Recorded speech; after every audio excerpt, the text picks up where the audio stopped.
Përshëndetje gjithëve të nderuar shikues, të ritakojmë sërish së bashku drejt për së drejti në News 24. Ky është edicioni Lajmeve. Kolegji i posaçëm i apelimit i mbledhur sot ka marrë vendimin përfundimtar për ish kryeprokurorin Adriatik Llalla, duke vendosur që ai të mos i nënshtrohet procesit të vettingut dhe të mos ketë poste në drejtësi për një periudhë 15 vjeçare. Vendimin e ka vlerësuar dhe avokati ish kryeprokurorit Sokol Hazizaj, duke e cilësuar fitoren e parë të reformës në drejtësi. Ish prokurori i përgjithshëm Adriatik Llalla i shpëton procesit të vettingut. Në këtë mënyrë merr fund rrugtimi i tij në sistemin e drejtësisë, larg të cilit duhet të qëndrojë për 15 vitet e ardhshme. Kolegji i posaçëm i apelimit e cilësoi të drejtë vendimin e Komisionit të Pavarur të Kualifikimit për ndërprerjen e procesit të rivlerësimit kalimtar për ish kryeprokurorin, i cili hoqi dorë nga e drejta për t'u emëruar gjykatës në apel. Trupa gjykuese tha se komisioni duhet të specifikonte në dispozitiv se subjekti i dorëhequr nuk mund të emërohej dhe të ushtronte në një post në sistem, si prokuror gjykatës apo inspektor i lartë. Debati në rastin Llalla lidhe me faktin nëse dorëheqja ishte e ligjshme, përsa koha ai e kishte paraqitur atë tek presidenti dhe jo pranë Këshillit të Lartë të Drejtësisë në mungesë të Këshillit të Lartë gjyqësor. Por ja çfarë tha trupa gjykuese? Ka rezultuar se subjekti i rivlerësimit e ka paraqitur kërkesën për dorëheqje nga detyra para organit kompetent, që është Presidenti i Republikës. Në këto kushte, kolegji i posaçëm i apelimit vlerëson se janë përmbushur edhe elementët deklarativ të formalizimit kërkesës paraqitur për të dorëhequr nga detyra. Avokati Sokol Hazizaj e cilësoi vendimin si fitoren e parë të reformës në drejtësi. Ligji fitoi, e drejta gjithashtu, dhe pse jo, sot reforma në drejtësi ka marrë suksesin e parë. Edhe për shkak natyrës që ka Komisioni i Posaçëm i apelimit pranë gjykatës kushtetuese, do të jetë si udhërrëfyes, detyrim i të gjitha vendimeve të tjera që mendoj që janë në të njëjtin standard fakti dhe prove. Kështu që nuk le asnjë dyshim vendimi i Komisionit të Posaçëm, pse jo, edhe detyrues për vendimet e tjera. Pas vendimit të kolegjit, çështja Llalla mund të konsiderohet një kapitull i mbyllur në institucionet e shtetit shqiptar. Gjykata e Strasburgut është hallka e fundit, ku mund të trokas komisioneri publik nëse nuk është dakord me shkallën e dytë të vettingut. Ndërkohë rasti Llalla mund të shërbejë si precedent për të gjithë gjykatësit e prokurorët, të cilët nëse nuk duan t'i nënshtrohen procesit të vettingut, mund të japin dorëheqjen, edhe nëse ndaj tyre ka nisur procesi i rivlerësimit kalimtar. Gjykata e lartë zgjidh çështjen e kompetencës për dosjen e Fadil Kasëmit, i akuzuar për vrasjen e ish gruas gjykatëses Fildes Hafizi. Sipas vendimit të fundit, dosja e Fadil Kasëmit pritet të kalojë brenda pak ditësh në gjykatën për krime të rënda. Ndërkohë këtë të hënë kjo gjykatë dënoi me burgim të përjetshëm Sadetin Sulën, i akuzuar se urdhëroi vrasjen e bashkëshortes së tij, Suelës. Fadil Kasemi, njeriu që ekzekutoi në zemër të kryeqytetit ish gruan gjykatëse Fildes Hafizi, do të gjykohet nga krimet e rënda. Me urgjencë, gjykata e lartë mblodhi kolegjin penal duke zgjidhur mosmarrveshjen e krijuar mes gjykatave, se e cila ishte kompetente për shqyrtimin e dosjes së 53 vjeçarit. Ishte gjykata e Tiranës që po shqyrtonte çështjen, që i kërkoi gjykatës supreme të zgjidhte mosmarrveshjen e krijuar. Kjo për faktin se më herët kolegji penal i gjykatës së lartë kishte firmosur 2 vendime, të cilat krijonin kaos në shkallët më të ulta dhe lexoheshin ndryshe nga gjykatësit. Frika se mos Fadil Kasemi mund t'i shpëtonte dënimit me procedurë shqetësoi familjarët e gjykatëses së ndjer, të cilët trokitën në dyert e të gjitha institucioneve të drejtësisë. Benjamin Hafizi, i cili ndroi jetë 2 ditë pasi trokiti në dyert e presidencës, kërkonte vënien në vend të drejtësisë. Çështja në fjalë u trajtua në emisionin Studio e hapur e Eni Vasilit. Me njëherë pas sensibilizimit, gjykata e lartë mori masa dhe shqyrtoi në kohë rekord çështjen. Sipas vendimit të fundit, dosja e Fadil Kasemit pritet të kalojë brenda pak ditësh në gjykatën për krime të rënda, ku po gjykohej në krye të herës. Përballja e tij me drejtësinë do të nisë brenda pak ditësh. Ndërkohë këtë të hënë, gjykata për krime të rënda dënoi me burgim të përjetshëm Sadetin Sulën. Ai akuzohet se urdhëroi vrasjen e bashkëshortes së tij, Suelës, pasi ajo nuk i bindej urdhrave të tij. Krimi ndodhi në mobilerin pronë e familjes Sula. Prokuroria pas një viti ka urdhëruar arrestimin e një pjesëtari të komunitetit rom, pasi dyshohet se ekzekutoi 48 vjeçaren Sula. Arrest me burg është masa që caktoi gjykata e Durrësit për 42 vjeçarin Çlirim Shaholli, i cili akuzohet për vrasjen e bashkëshortes së tij Ardiana Shaholli. Në seancën e zhvilluar me dyert të mbyllura, Shaholli nuk ka patur mbështetje në asnjë prej familjarëve të tij. Mësohet se 42 vjeçari ka qenë fjalë pak gjatë seancës, ndërsa ka thënë se debatet mes tij dhe bashkëshortes nisën për çështje xhelozie, ndërsa e ka akuzuar bashkëshorten e tij për tradhti, por kjo e fundit nuk e kishte pranuar. Gjatë kësaj përplasje mes tij dhe bashkëshortes, 42 vjeçari e ka shtyr gruan në dysheme. Golditja që mori në kokë ishte fatale për nënën e 6 fëmijëve, e cila ndërroi jetë. Xhelozia e të shoqit ndaj Ardianës ka qenë shpesh motivi i grindjeve mes çiftit. Edhe familjarët janë shprehur se 42 vjeçari, i cili shpesh ishte në gjendje të dehur, e dhunonte gruan dhe nuk e linte të punonte për motive xhelozie. Një ngjarje e rëndë është shënuar në qytetin e Elbasanit. Një 50 vjeçar është arrestuar nga policia pasi dyshohet se ka ngacmuar seksualisht nusën e djalit dhe vajzën e tij të mitur. Filip Qosja, banues në fshatin Mjekës, ka dhunuar dhe ngacmuar seksualisht nusën e djalit 22 vjeçaren me inicialet FQ, si dhe vajzën e tij të mitur 14 vjeçaren EQ. Vijojnë hetimet për zbardhjen e ngjarjes së pazakontë, ndërsa 50 vjeçari do të përballet me akuzat dhunë në familje dhe vepra të turpshme.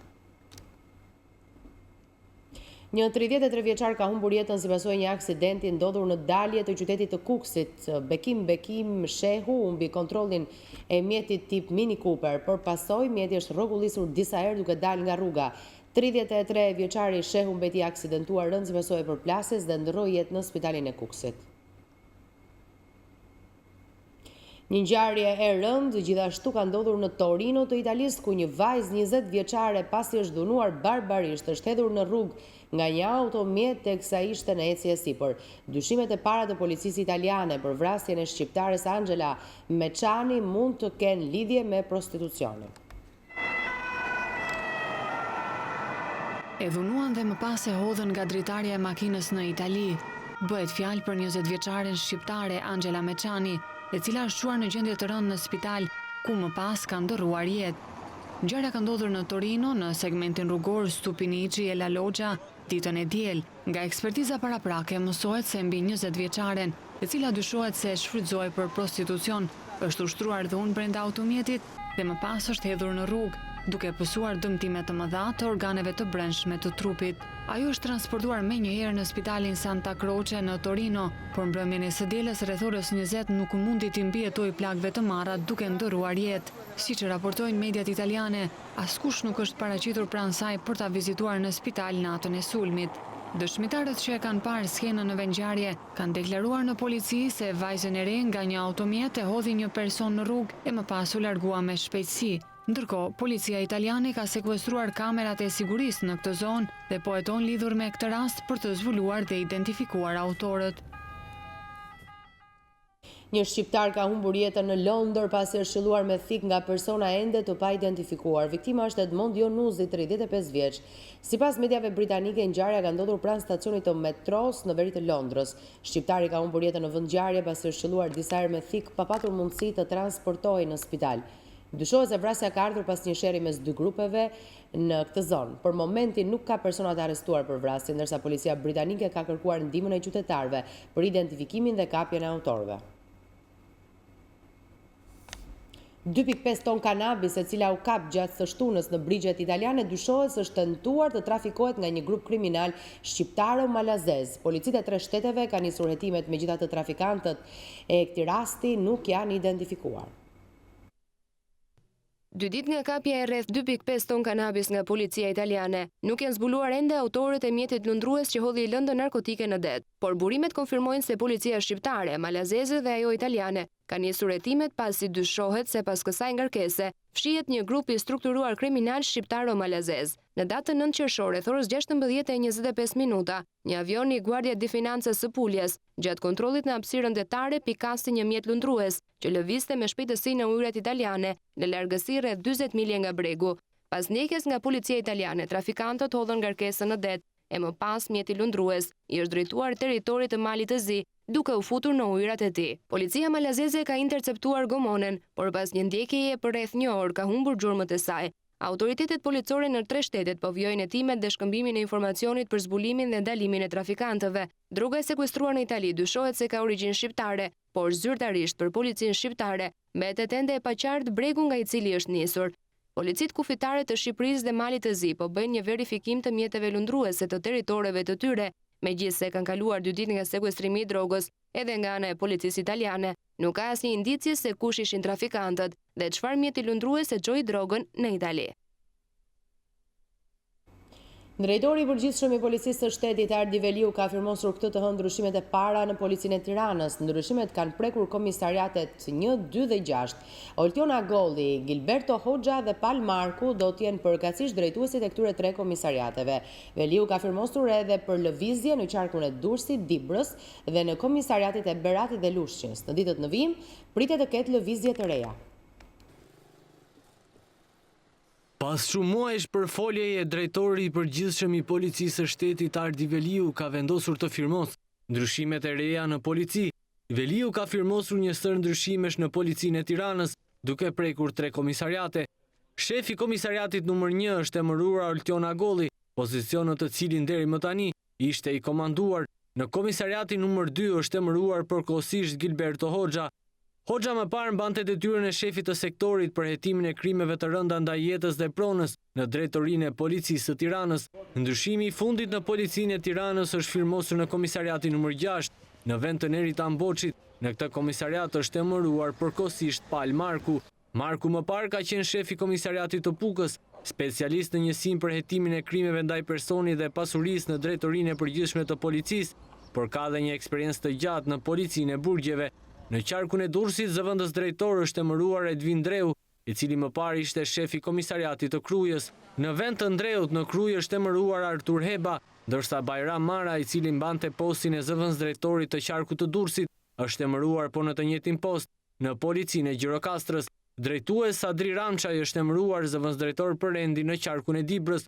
Ndryshimet kanë prekur dhe komisariatit e Lushnjës dhe Beratit. Elton Papa është emëruar shefi komisariatit në Lushnjë, duke zënë vendin e Eduard Sulejmanit, i cili është emëruar në Berat. Burime për News24 kanë pohuar se ndryshimet të reja janë firmosur dhe priten të firmosen nga drejtori Veliu, ndryshimet të cilat pritet të bëhen publike ditët në vijim.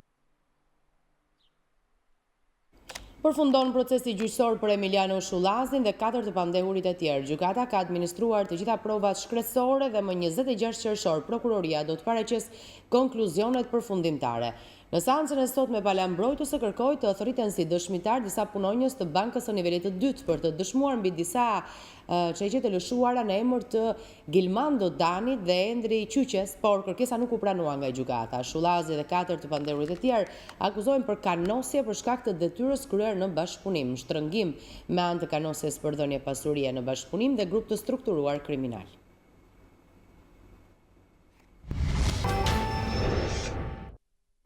Ndërhyrjet për rikonstruksionin e akseve rrugore në nisje të sezonit veror tashmë janë kthyer në një traditë nga qeveria. Punimet e nisura këtë të hënë nga RSH për mbushjen e gropave në autostradën Tiranë-Durrës kanë krijuar kaos dhe radhë të gjata trafiku për automjetet, duke e shtuar më shumë stresin e qytetarëve. Nuk është më çudi që sa herë vjen vera nisin punimet në rrugë. Edhe këtë vit, qeveria ka pritur të nisë sezoni turistik për të filluar mbushjen e gropave në trasenë e dëmtuar të autostradës Tiranë-Durrës. Arteria më e rëndësishme rrugore që lidh kryeqytetin me portin më të madh të vendit është mbyllur mëngjesin e të hënës në njërin ka, që kalon nga qafa e Kasharit deri në Vorë, ndërsa mijërat e automjeteve që vinin nga Tirana me destinacion Durrësin janë devijuar në rrugën e Rinësit. Ndërhyrja provizore në shtresat asfaltike financohet nga Banka Botërore dhe ka si synim vetëm të mbyll gropat e mëdha në asfalt, ndërsa vendosja e tapetit të ri të asfaltit e premtuar në fillim të vitit nga Ministri i Transporteve Damian Gjiknuri është hyrë për në shtator, pa dhënë sqarime bindëse. Ndërkohë RSH deklaron se bllokimi i pjesëshëm i autostradës për të kryer arnimet në asfalt do të marrë fund brenda muajit qershor. Por mbyllja e pjesëshme e autostradës ka krijuar kaos dhe trafik që zgjatej me kilometra, nga qafa e Kasharit deri në afërsitë të Rinasit dhe Anasjeltas. Faturën si gjithnjë në fund e paguajnë qytetarët që kanë përballuar vapën të bllokuar në automjete. Nuk është kohë me ndërhyrje tash, gjithë dimrit ishte bosh. Tash vera do na sjellë shqetësim të madh në trafik, se këto do vonohen. Në për Evropë punojnë natën. Tash këta natën e fikin, ditën punojnë. Ditën ne po punojmë, ditën duhet punojmë ne, jo këta. Ku ishit nisur? Unë jam nisur për Durrës. E do i bini nga dhora. Do i bimi akoma se mitorin tu, kemi dëgjuar televizor, po se dim fare, një pa shkelur një herë, nuk e... Po e bën natën, një ditën, e zblokohet trafiku në gjithë botën. E vetëm këtu bëhet ditën. Në mes sezonit, si është normale, mes sezonit plazhit nisin rrugën. Ku diun se kuptoj. E para ditën pa një lajmërim, e treta të punime pa natën, një ditën. Po ta kishin lënë në gusht fiks në kohën e plazhit. Pra kanë bërë mirë. Kanë bërë shumë keq. Tani jo, ta bënin dimër këtë punë. Jo në behar. Është e turshme më burr. Ngelëm në për trafiqe, na vete litri i naftës 3000 lekë. I shumë keq. Ku diun ja shikoj çka qarkullimi, unë do me ik për Durrës. Keni hall? Po unë jam punëtor. Ku diun, më thotë banore pse vonohesh. Policia shumë në numër e ka patur të vështirë të disiplinoj numrin e madh të automjeteve që të ndjekin itinerarin e ri të detyruar, qafkashari Rinas Vor. Të lodhur nga pritja gjatë në trafik, kishte shumë prej tyre që kërkonin një rrugë për të rikthyer në Tiranë, duke e harruar punën dhe plazhin për sot, por pa e ditur se një trafik edhe më i rënduar i priste në rrugën dytësore në hyrje të kryeqytetit.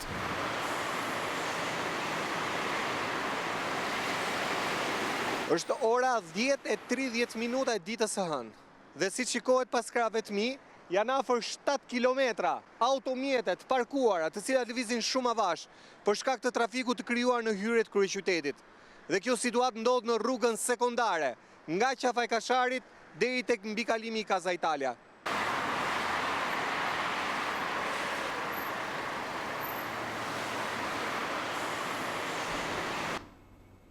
Papunësia ka shënuar një shifër rekord rënje në 3 mujorin e parë të këtij viti, duke arritur në 12.5%, niveli më i ulët ku i shënuar ndonjëherë. Shifra konfirmohet nga Instituti i Statistikave, i cili më pas është komentuar edhe nga Ministri i Financave Arben Ahmetaj. Shkalla e papunësisë në 3 mujorin e parë të këtij viti është rritur 5% krahasuar me të njëjtin e 2017-s, ndërsa papunësia ka rënë në nivelin historik në vlerën 12.5%, sipas Institutit të Statistikave. Në një deklarat për mediat, numri 1 i financave tha se modeli ekonomik i nisur nga qeveria Rama në 2013 po funksionon. Modeli i ri ekonomik, ai që ne nisëm së bashku në 2013, po funksionon. Pikë së pari, rritje ekonomike me rritje punësimi, rritje ekonomike me ulje papunësie, rritje ekonomike me rritje të numrit të ndërmarrjeve, rritje ekonomike cilësore me rritje të fuqisë vlerëse.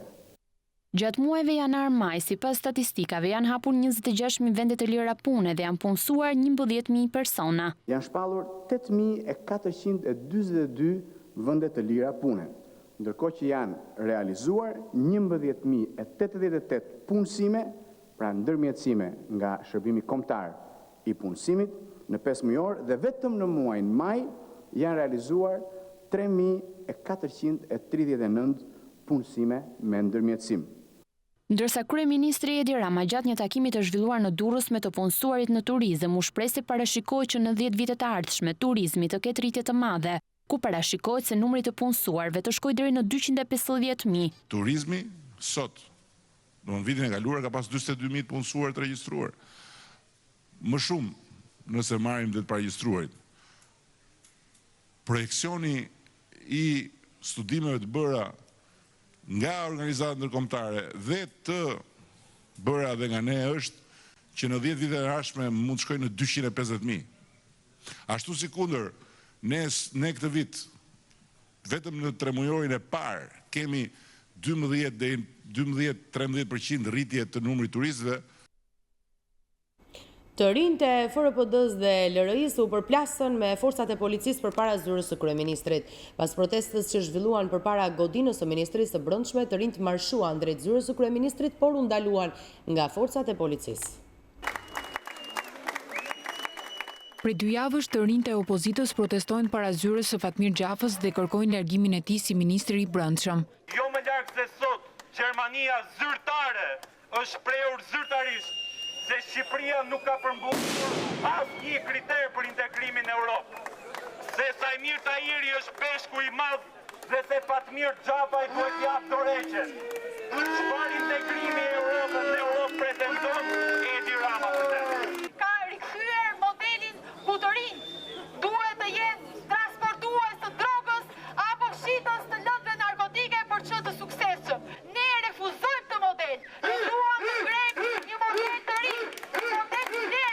Domatet tymuese dhe shashka u hodhën në drejtim të Ministrisë së Brendshme. Protesta e sotme u shoqërua edhe me incidente. I pari teksa po fliste kryetari i Forumit Rinor Demokrat Belind Kolliçi. Një zonë ju afrua dhe i kërkoi të ndalnin protestat. Ne sot kemi ardhur për të sjellë një dhuratë Edi Ramës, një bilet vetëm vajtje, pa kthim, për në Kolumbin, ku është vendi i ëndrave dhe Edi Ramës, fatmirëgjatëm, sa i mirë sa i jeri. Incidenti i dytë u shënua kur të rinjt marshuan drejt kryeministrisë për t'i lënë dhuratën që i kishin përgatitur Edi Ramës, një bilet vetëm mbajtje pa kthim për në Kolumbi. Të rinjt u përplasën me forcat e policisë, të cilët nuk i lejuan që t'i afroheshin godinës së kryeministrisë.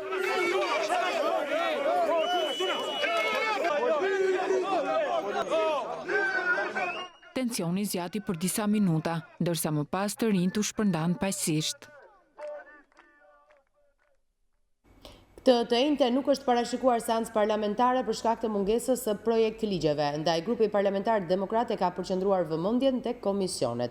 Burime nga mbledhja e grupit të Selis Blu i tha News24 se ata do të jenë të pranishëm në çdo mbledhje për të diskutuar mbi kauzat e tyre, që nga vëllezërit Xhafaj dhe kërkesën për dorëheqjen e ministrit të Brendshëm që e kanë përsëritur për javë me radhë. Po të njëjtat burime saktësoj se pjesa e agjendës së demokratëve janë bërë edhe refugjatët, kampet e ISIS-it apo edhe çështja për teatrin kombëtar. E me që jemi tek teatri kombëtar, artistë dhe përfaqësues të shoqërisë civile kanë protestuar sërish në mbrojtje të tij. Ata kanë paralajmëruar qeverinë se nëse deri të premte nuk të riqet atëherë, ata do të ngujohen brenda godinës pa afat. Artistët i kanë dhënë afat deri ditën e premte qeverisë që të tërheqë ligjin që jap rrugë prishjes së teatrit kombëtar. Në të kundërt, ata do të përshkallëzojnë reagimin, duke u ngujuar në ambientet e godinës. Ju ftoj edhe një herë, ditën e premte në orën 19 të mblidhemi të gjithë së bashku këtu dhe t'i kërkojmë qeverisë të tërhiqet nga drafti për projekt ligjin për marrjen e pronës publike ku përfshihet edhe teatri kombëtar.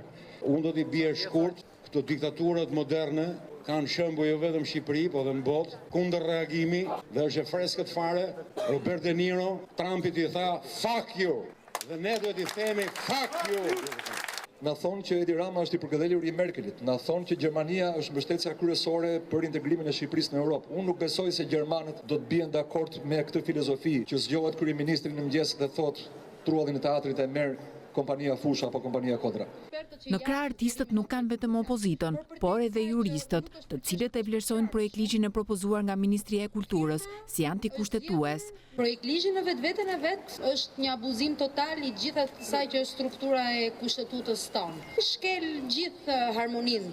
Për sa i përket ligjeve të posaçme që rregullojnë koncesionet, ndërimet publike, shkel edhe kodin penal për sa i përket garimit të lirë të subjekteve që duan marrin pjesë në tendera apo gara të tjera publike. Projektligji parashikon t'i kalojë një kompanie private, pronësinë e truallit të teatrit kombëtar, në kombim të një godine të re për artistët, por këta të fundit janë shprehur kundër. Pasi për ta nisma parashikon jo vetëm shembjen e godinës aktuale, por edhe ngritjen e disa kullave të larta në qendrën historike të kryeqytetit. Autoriteti i Amas dhe përfaqësues të mediave kryesore në vend diskutuan projekt ligjin për mediat audiovizive në Shqipëri, e cila synon të rrisë pavarësinë ekonomike dhe editoriale të mediave televizive. Projekt ligji gjeti konsensusin e aktorëve mediatik në takim, të cilët e konsideruan atë si një garanci për tregun mediatik në vend. Një takim i organizuar nga Autoriteti Mediave Audiovizive me përfaqësuesit e mediave kryesore në vend, pati në fokus propozimin e projekt ligjit për disa shtesa dhe ndryshime në ligjin numër 97/2013 për mediat audiovizive në Republikën e Shqipërisë. Ky projekt ligj që synon të përmirësojë pavarësinë e mediave televizive në Shqipëri në kushtet e rritjes së kostove për shkak të ndryshimit të teknologjisë së prodhimit dhe transmetimit, gjeti konsensusin e të gjithë aktorëve mediatik në takim.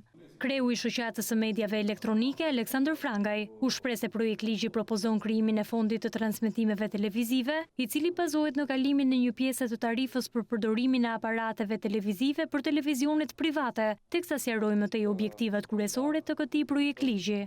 Modeli është i marrë nga disa vende të Europës, por edhe i propozuar dhe në Shqipëri në vitin 2012, siç e thash, një projekt ligj i pat gjetur mbështetjen dhe të OSBE-s dhe BE-s, por nuk gjeti konsensus politik majorancë opozit.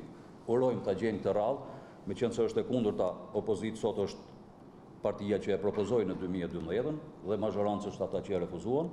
Nëpërmjet tarifës së përdorimit të aparatit televiziv, një përqindje e saj e caktuar të shkojë për pajisjen me dekodera falas për të gjithë qytetarët e këtij vendi. Një pikë e dytë e rëndësishme e këtij projektligji është, siç thash, edhe mbështetja e mediave private nga kjo tarifa. Kthu dhe matjen e audiencës, matjen zyrtare të audiencës.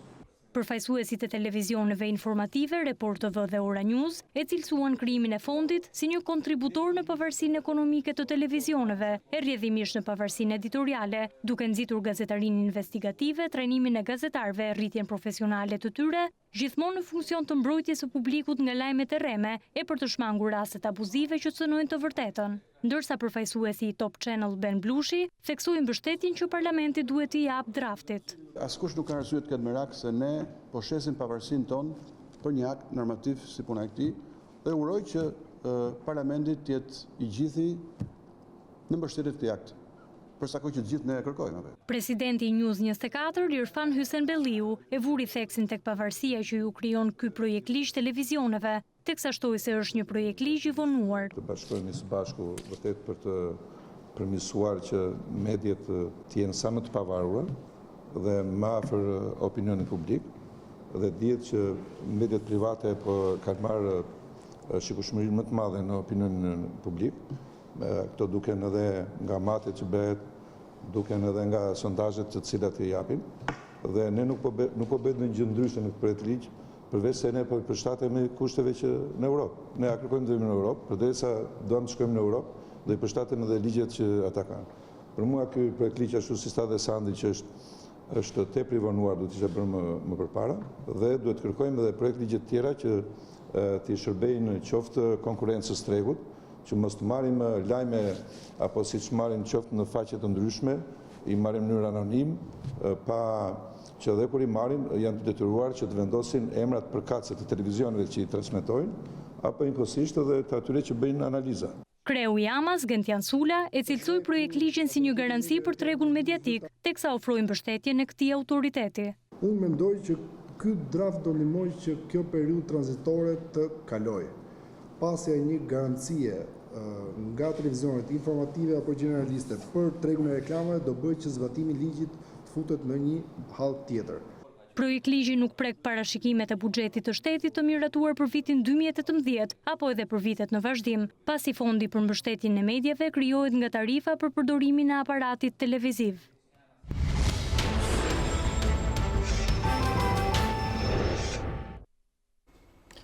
Artikujt e publikuar në mediat botërore se Shqipëria me shumë gjasa do t'jetë mikpritësja e emigrantëve që vinë nga lindja e mesme ka sjellë reagimin e ashpër të opozitës në Komisionin e Ligjeve. Për demokratët, kryeministri Rama po bën pazare me shqiptarët për negociatat. Lajmet që kanë qarkulluar në mediat kombëtare dhe ndërkombëtare se është parashikuar të ngrihet një kamp për refugjatësh në Shqipëri ka qenë agenda e opozitës në Komisionin e Ligjeve. Mediat, jashtë edhe brenda, përfaqësues të lartë po thonë që ky njeri ka vendosur që këtë vend ta kthejë në një kamp për refugjatë. Në një kamp për refugjatësh ku 380.000 shqiptarë që duan këtë vend u detyruan të iknin, po bën një pazar të pisë me Shqipërinë dhe shqiptarët. Për menderen e vet, për karrigen e vet. Kjo gjë do bëj padyshim që ata të bjen pre këtu e diktaturës krimit, e grupe kriminale, e grupe mafioze. Dhe t'jeni të bindur që do krijojë një korridor të vazhdueshëm Durrës-Itali dhe një otran të mbushur me viktima dhe me kufomën të ndet. Këtë të fundit, kryetari Komisionit të Ligjeve Ulsi Manja e këshilloi t'i drejtohet Komisionit të Politikës së Jashtme për të kërkuar seancë dëgjimore me ministrin Bushati. Nuk më vjen mirë edhe për këtë kamban paniku që ju sapo thatë në Komisionin e Ligjeve, thirrni edhe një seancë të posaçme të mbledhjes Komisionit Politikës së Jashtme, të kërkoni edhe ministrin e jashtëm që të vijë aty, po pse jo mund të kërkoni edhe në seancë plenare të vijë kryeministri t'u jap përgjigje këtyre shqetësimeve që ju keni.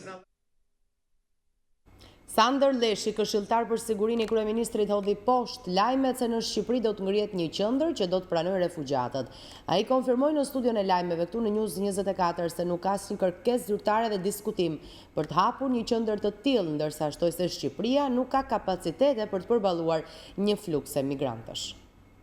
Nuk kemi kërkesa zyrtare.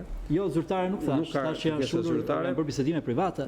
Unë di që në vendet e Bashkimit Evropian ka qëndrime nga më ndryshme për këtë çështje. Teza nga të gjitha llojet, të krijohen kordone sanitare, të mbyllen kufit, të ndërtohen qendra pritje brenda vendeve europiane, të ndërtohen qendra pritje jashtë vendeve europiane, të ndërtohen qendra pritje në vendet e konfliktit.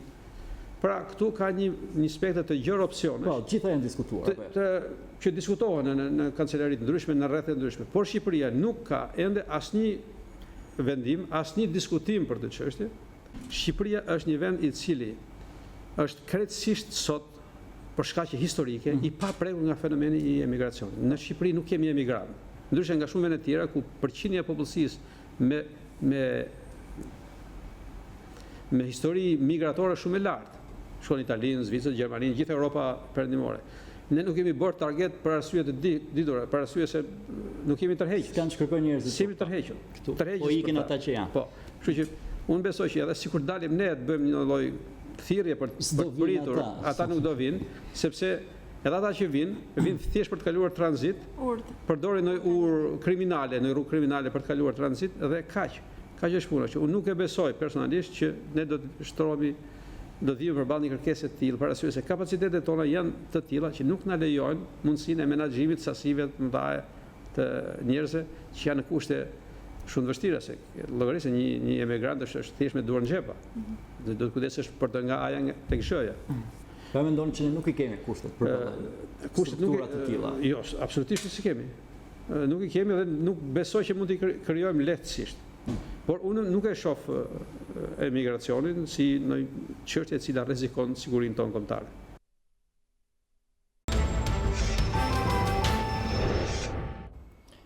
Parlamenti Evropian rekomandon Këshillit të Ministrave të Bashkimit Evropian të çelë negociatat me Shqipërinë në fund të qershorit që vendi ynë të vijojë reformat e nisura.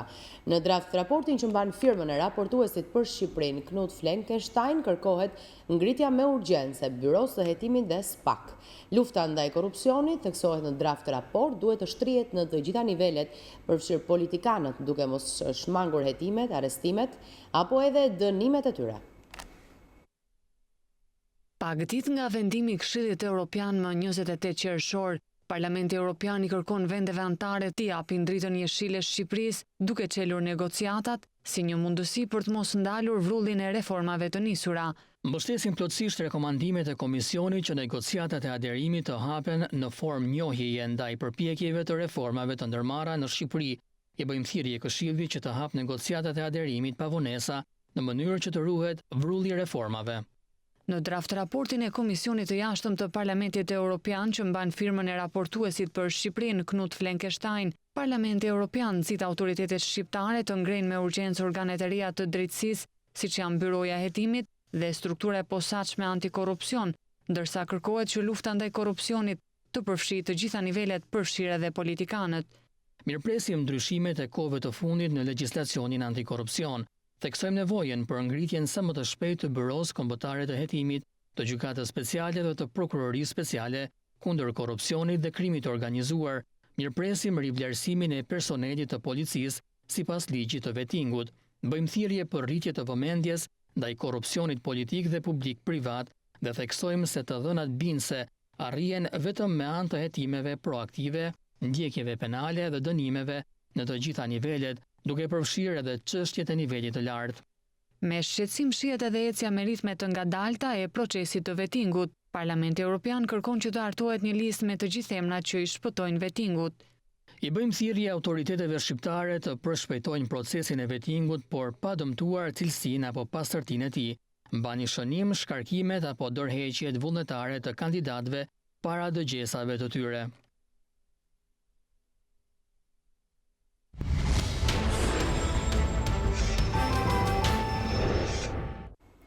Biseda e shumë pritur telefonike mes kryeministrit Maqedonas Zoran Zaev dhe kryeministrit grek Aleksis Tsipras nuk pati rezultatin e duhur, njoftojnë mediat shqiptare në Maqedoni. Jemi në momentet e fundit të negociatave, diskutojmë vazhdimisht dhe sapo të gjendet zgjidhja dinjitoze do e deklarojmë tek dy popujt tanë, ka deklaruar Zaev. Kryeministri i Maqedonisë Zoran Zaev dhe kryeministri i Greqisë Aleksis Tsipras kanë zhvilluar bisedën e shumëpritur telefonike, e cila sipas mediave shqiptare në Maqedoni nuk pati rezultatin e duhur.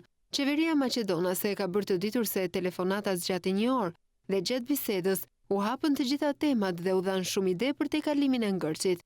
Kryeministria greke informon se një telefonat tjetër e rëndësishme do të kryhet nesër paradite. Mediat maqedonase publikuan deklaratën e Zaev për çështjen. Vullneti ynë është të zgjidhet konteksti i emrit para samitit të lartë të BE-s më 28 dhe 29 qershor, madje para mbledhjes së Këshillit Evropian më 25-26 qershor. Jemi në momentin e fundit të negociatave, diskutojmë vazhdimisht dhe sapo të gjendet zgjidhja dinjitoze, do e deklarojmë tek të dy popujt tanë. Zaev shpreu ndër të tjera optimizëm se pas institucioneve, edhe qytetarët në referendum do ta mbështesin marrëveshjen, ndërsa u dhi poshtë zëra se udhtimi i tij në Gjermani më 13 qershor ka për qëllim informimin e krerëve të lartë të shtetit gjerman për emrin. Ai tha se bisedimet për këtë çështje janë dypalshe, por theksoi se edhe mbështetja e bashkësisë ndërkombëtare është shumë e rëndësishme në proces. Sa kaq, ministri grek i mbrojtjes Panos Kamenos do të mbajë nesër paradite një konferencë urgjente për shtyp për çështjen maqedonase.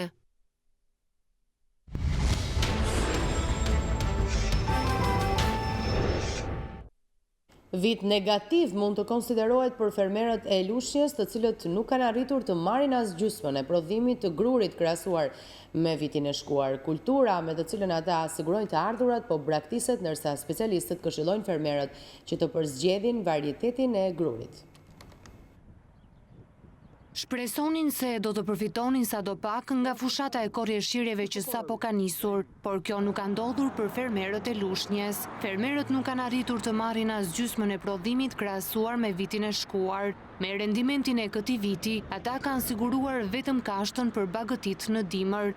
Nuk ka rendiment siç ka pasur vjetet tujte, 50% jemi me këtë si vjet.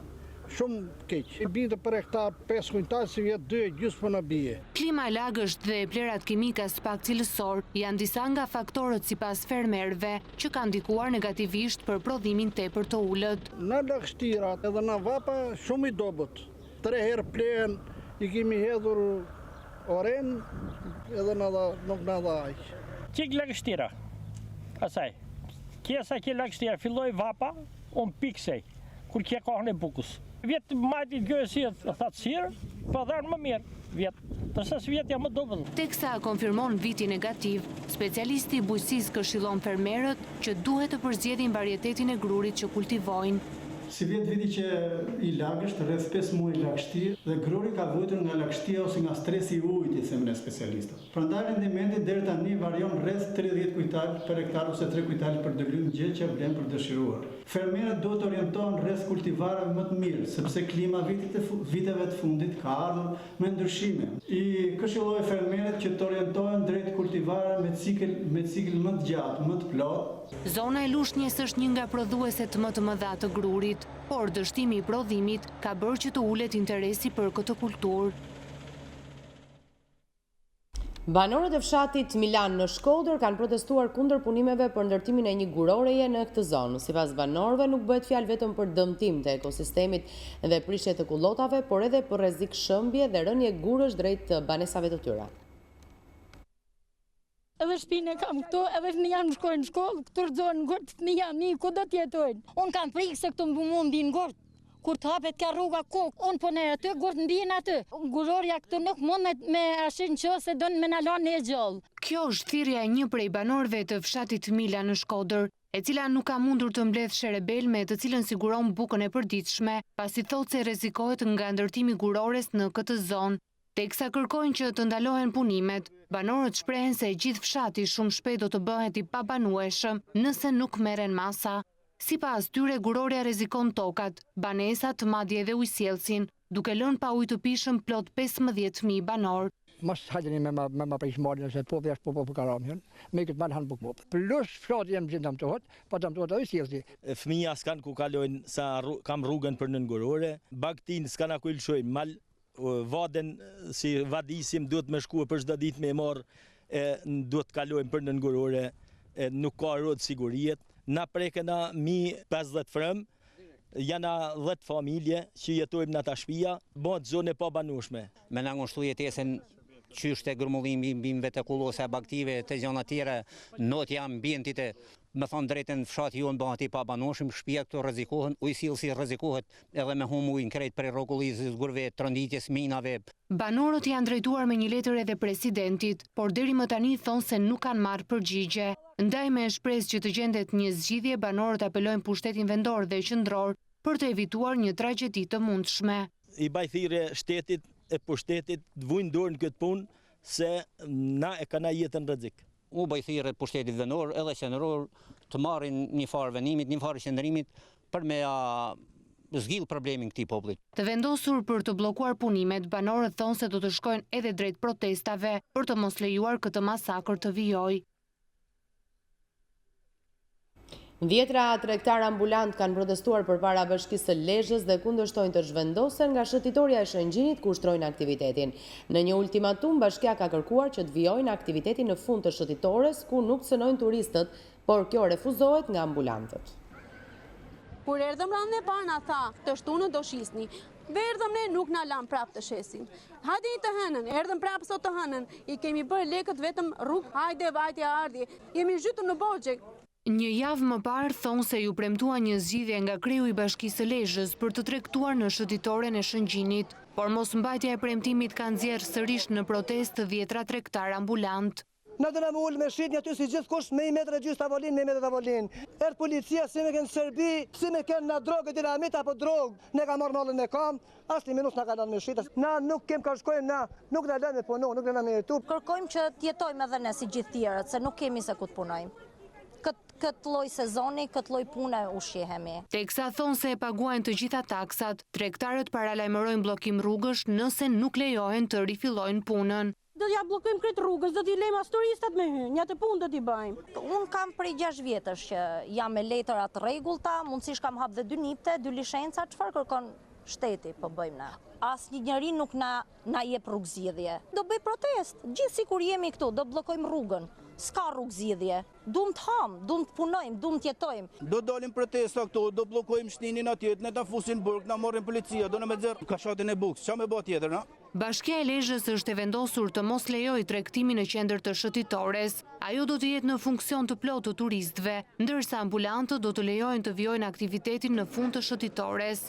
Për të dhënë fizionomin e duhur një qyteti bregdetar, kryetari i bashkisë dhe administrata vendosën që të gjithë tregtarët ambulant, pasi të aplikojnë për lejen dhe të paguajnë detyrimet ashtu siç paracaktohet në ligj, do të vendosën në fundin e shëtitores, pra në 120 metrishin e fundit të shëtitores, në mënyrë që turistët të mos pengohen, të shijojnë shëtitjen e mbrëmjes, por pse jo, të drejtohen fundit të shëtitores për të blerë më pas dhe për ndihmuar në një farë mënyrë edhe këta tregtar ambulant. Urdhri i kryetarit të bashkisë është i prerë.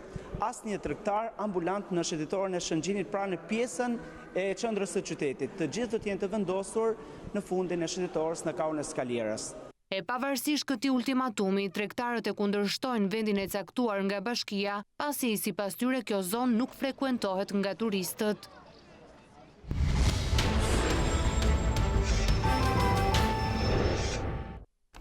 Tridhjetë poet nga Shqipëria, Kosova, Maqedonia dhe Greqia kanë interpretuar në netët korçare të poezisë. Në një mbrëmje magjike, poetët emocionuan art të dashësit me recitimet dhe krimet e tyre të veçanta.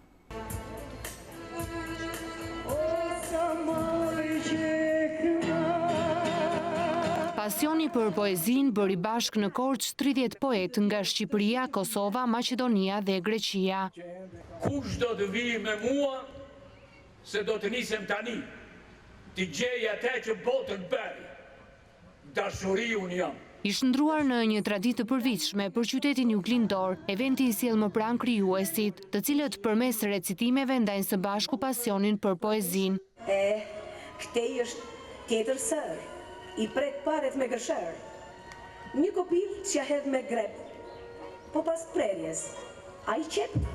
Mes emocioneve për vlerësimin, fituesi i çmimit të parë, poeti Luan Rama, e cilësoi si magjike natën poetike në Korçë. Kjo është një traditë jashtëzakonisht e mrekullueshme, do thoja.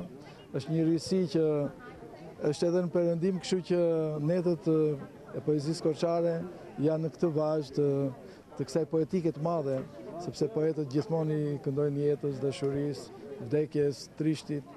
Kështu që është këtu ndodhe midis poetësh shumë të mirë. Sigurisht të njëjtën gjë duhet ta kishin marrë dhe ata, po me sa duket juria mendoi për mua, po hera e parë që marr pjesë, hera e parë që marr një çmim, ka marrë dhe çmime tjera në vende tjera, po jam shumë i gëzuar që e marr këtë çmim këtu sesa ta merrja diku gjetë. Për fituesen e çmimit Lirika e dashurisë, të gjithë poetët pjesëmarrës janë fitues të zemrave përmes fjalës poetike. Lirikat e mia të dashurisë përkasin Korçës, dashurive në këtë qytet, mrekullive të këtij qyteti. Ishte një mbrëmje dhe një natë e veçantë, urimet të gjithë poetëve. Ne të gjithë kemi një çmim të përbashkët, çmimin ndjenjë, që ekziston kudo në zemrën dhe në shpirtin tonë. Netët korçare të poezisë të organizuara nga Bashkia dhe Biblioteka Thimi Mitko, tashmë janë bërë traditë e njohur në vend.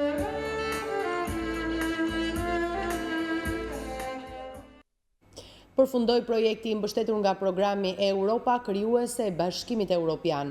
Për lexuesit e të ardhmes, u organizua një festival 3 ditor multikulturor me 50 aktivitete në të njëjtën kohë, si edhe ekspozite e ilustrimeve ndër vite. Përfundoi projekti Lexuesit e së ardhmes, realizuar me mbështetjen e programit Europa krijuese të Bashkimit Evropian. Në kuadër të këtij projekti, gjatë muajit mars, u mbajt në sallën e ekspozitave në Muzeun Historik Kombëtar, festivali multikulturor për fëmijë të rinj, dhe në prill u çel ekspozita e ilustrimeve po në Muzeun Historik Kombëtar. Sipas drejtorit të projektit, Petri Tymeri, aktivitetet dedikuar fëmijëve e të rinjve dhe organizimi në tërësi rezultoi suksesshëm edhe për letërsinë shqipe për fëmijë. Është një përvojë e re, sepse bëm se thua një mbledhje të shumë aspekteve që lidhen me leximin. Patëm mundësinë nëpërmjet këtyre 10 aktiviteteve të njohim gjithë operatorët kulturor që ishin shtëpitë botuese, që ishin të pranishëm për shembull në festival. Ne patëm bëm edhe një si panel të vogël të librit për fëmijë të rinj. Lexuesit e së ardhmes patën në program rreth 50 aktivitete në të njëjtën kohë, lidhur me leximin, promovimin e librave të rinj, takime autorët, laborator kreative artistik, si edhe këndi aktrimit.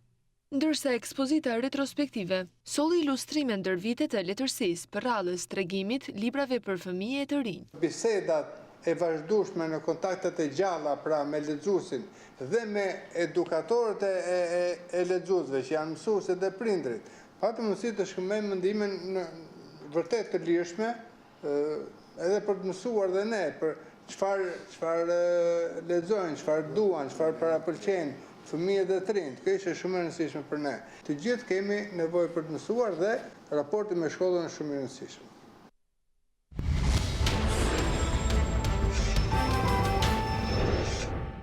Bllokimi i rrugës është bërë mollsheri mes banorëve të Ishmit dhe kishës franceskane. Kjo e fundit me pretendimin e pronësisë të tokës ka bllokuar rrugën duke vendosur dhe një tarif.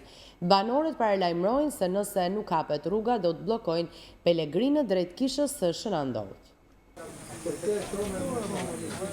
Bllokimi i rrugës që të çon në zonën turistike të Kepit të Rodonit nga ana e kishës franceskane ka irrituar banorët e njësisë administrative të Ishmit. 10 banorë kundërshtojnë bllokimin dhe tarifimin e rrugës nga kisha e Rodonit, e cila pretendon pronësinë e tokës. Teksa tentuan të largojnë blloqet e gurve, banorët kujtojnë se prej vitesh rruga ka qenë në shërbim të komunitetit dhe sipas tyre është e paarsyeshme që të bllokohen peshkatarët, turistët apo kalimi për në kish. Kisha nuk është për të bërë keq, ajo për të perimet e rrugë.